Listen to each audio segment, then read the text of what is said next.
BBC বাংলার সান্ধ্য অধিবেশন প্রবাহতে আপনাদের স্বাগত। আজ আপনাদের সাথে লন্ডন স্টুডিও থেকে আছি মানসী বড়ুয়া। বাংলাদেশের সর্বশেষ গুরুত্বপূর্ণ আপডেট সংবাদে আপনাকে স্বাগত। শুরুতেই সংবাদ শিরোনাম, পরে বিস্তারিত। প্রথমে জানাবো আমাদের হাতে থাকা সর্বশেষ গুরুত্বপূর্ণ সবথেকে তাজা আপডেট সংবাদ। নিবন্ধন পেতে যাচ্ছে এনসিপি সহ 6 রাজনৈতিক দল। বহুল প্রতীক্ষার পর নির্বাচন কমিশনের ইসি চূড়ান্ত নিবন্ধন পেতে যাচ্ছে জাতীয় নাগরিক পার্টি এনসিপি। 6টি নতুন রাজনৈতিক দল কমিশনে স্বাক্ষর হওয়ার পর নতুন নিবন্ধিত দলগুলোর বিষয়ে গণবিজ্ঞপ্তি জারি করবে নির্বাচন কমিশন। এরপর জানাবো রাকসু নির্বাচন পেছনের দাবি বিএনপির ছাত্রদলের। রাজশাহী বিশ্ববিদ্যালয়ের রাবি ক্যাম্পাসে শিক্ষক লাঞ্ছিতের ঘটনায় কমপ্লিট শাটডাউন চলছে। এমন পরিস্থিতিতে আসন্ন 25 তারিখে রাকসু নির্বাচন পেছনোর দাবি জানিয়েছে ছাত্রদল প্যানেলের ভিপি প্রার্থী শেখ নুরুদ্দিন আবির। আজ সাংবাদিকদের এক প্রশ্নের জবাবে তিনি এসব কথা বলেন। এদিকে আওয়ামী লীগের 6 নেতাকর্মী গ্রেপ্তার। রাজধানীতে আওয়ামী লীগের ঝটিকা মিছিলে অর্থায়নকারী, অংশগ্রহণকারী ও অঙ্গ সংগঠনের আরও 6 নেতাকর্মীকে গ্রেপ্তার করেছে ডিবি। আজ বিষয়টি নিশ্চিত করেছে ঢাকা মহানগর পুলিশের পাবলিক রিলেশনস বিভাগের উপ কমিশনার মোহাম্মদ তালিবুর রহমান। এবারে জানাবো প্রধান উপদেষ্টা সফরসঙ্গী রাজনৈতিক নেতারা, রাশেদ খানের ক্ষোভ প্রকাশ। প্রধান উপদেষ্টা অধ্যাপক ড মোহাম্মদ ইউনূস জাতিসংঘের সাধারণ পরিষদের ৮০তম অধিবেশনে যোগ দিতে যুক্তরাষ্ট্রের উদ্দেশ্যে ঢাকা ত্যাগ করেছেন। আজ সফরসঙ্গীদের নিয়ে ঢাকা ত্যাগ করেন তিনি। প্রধান উপদেষ্টাও তার সফরসঙ্গীদের বহনকারী এমিরেটস এয়ারলাইন্সের একটি বাণিজ্যিক বিমান রাত 1:40 হজরত শাহজালাল আন্তর্জাতিক বিমানবন্দর থেকে রওনা করে প্রধান উপদেষ্টার প্রেস সচিব শফিকুল আলম এই তথ্য নিশ্চিত করেছেন। এবং সর্বশেষ জানাবো সাগরে লঘুচাপ 3 ঘণ্টায় ঢাকায় 71 মিলিমিটার বৃষ্টি। রাজধানী ঢাকাসহ দেশের বিভিন্ন অঞ্চলে মুষলধারে বৃষ্টি হয়েছে। আজ সকাল থেকে লঘুচাপের কারণে ঢাকায় 71 মিলিমিটার বৃষ্টিপাত রেকর্ড করা হয়েছে। প্রিয় দর্শক, এতক্ষণ শুনছিলেন সংবাদ শিরোনাম, এবারে বিস্তারিত। তবে তার আগে বন্ধুরা অনুরোধ থাকবে এই সংবাদটিতে একটি লাইক দিন। এই চ্যানেলে আপনি নতুন হয়ে থাকলে আমাদের সংবাদটি দেখতে দেখতে চ্যানেলটি সাবস্ক্রাইব করে রাখুন। কমেন্ট করে বন্ধুরা আপনার মূল্যবান মতামত জানিয়ে দিন আপনি বিশ্বের কোন দেশ থেকে বা বাংলাদেশের কোন স্থান থেকে আমাদের সংবাদটি দেখছেন এবং শুনছেন। এবারে বিস্তারিত।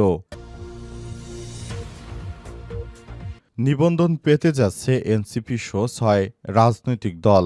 নির্বাচন কমিশন ইসি চূড়ান্ত নিবন্ধন পেতে যাচ্ছে জাতীয় নাগরিক পার্টি এনসিপি সহ 6টি নতুন রাজনৈতিক দল কমিশনের স্বাক্ষর হওয়ার পর নতুন নিবন্ধিত দলগুলোর বিষয়ে গণবিজ্ঞপ্তি জারি করবে নির্বাচন কমিশন। ইসির দায়িত্বশীল সূত্র থেকে এই তথ্য নিশ্চিত করা হয়েছে। আজ কমিশনের অনুমোদনের জন্য ফাইল কমিশনের কাছে পাঠানো হবে। তবে কমিশন চাইলে শাখার প্রস্তাবে সংযোজন বিযোজন করতে পারবে। মূলত কমিশনের চূড়ান্ত অনুমোদনের পর গণবিজ্ঞপ্তি জারি করা হবে। ইসির দায়িত্বশীল সূত্র জানায় 22টি দলের মাঠ পর্যায়ে যাচাই বাছাই শেষে জাতীয় নাগরিক পার্টি এনসিপি, বাংলাদেশ আম জনগণ পার্টি, বাংলাদেশ নেজামে ইসলাম পার্টি, বাংলাদেশ জাতীয় লীগসহ 6টি দলকে চূড়ান্তভাবে নিবন্ধন দিতে নথিতে ফাইল তোলা হয়েছে। সংশ্লিষ্ট শাখার কার্যক্রম বা স্বাক্ষর হয়েছে গত রোববার। এক প্রশ্নের সূত্র থেকে জানা যায় মোট 6টি দলের নিবন্ধনের জন্য কমিশনের কাছে নথিতে ফাইল তোলা হয়েছে। 10টি দলের বিষয়ে পুনঃতদন্ত করা হবে এবং বাকি 6টি দলের আবেদন বাতিল করা হয়েছে। এই 10টি দলের মধ্যে 9টি মাঠ পর্যায়ে পুনঃতদন্ত এবং একটি দলের পুনঃতদন্তের দায়িত্ব দেয়া হতে পারে নির্বাচন কমিশনের এক জ্যেষ্ঠ কর্মকর্তাকে।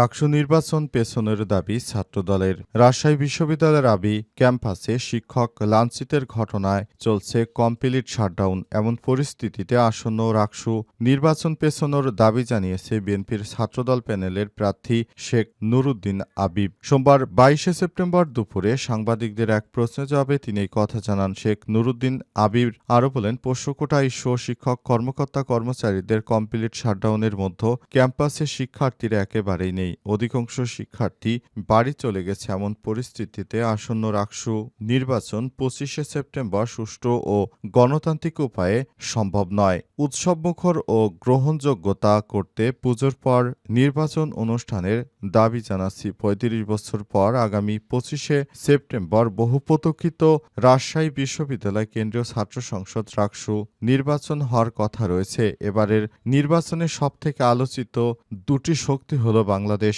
জাতীয়তাবাদী ছাত্রদল ও ইসলামী ছাত্র শিবির। ডাকসু ও জাকসু নির্বাচনের পর এবার রাকসুকে ঘিরে নতুন ভোরের প্রত্যাশায় মাঠে নেমেছে বিএনপির ছাত্রদল। কৌশলী প্যানেলের পাশাপাশি বিভিন্ন ধাঁচের প্রচারণায়ও সাধারণ শিক্ষার্থীদের আকৃষ্ট করার প্রাণপণ চেষ্টা চালাচ্ছে বিএনপির ছাত্রদল। গত ৭ই সেপ্টেম্বর বিশ্ববিদ্যালয় কেন্দ্রীয় শহীদ মিনারে রাকসুর ২৩টি পদে পূর্ণাঙ্গ প্যানেল ঘোষণা করে এতে ছাত্রদলের নির্যাতিত ও ক্লিন ইমেজের নেতাকর্মীদের সামনে রাখা হয়েছে।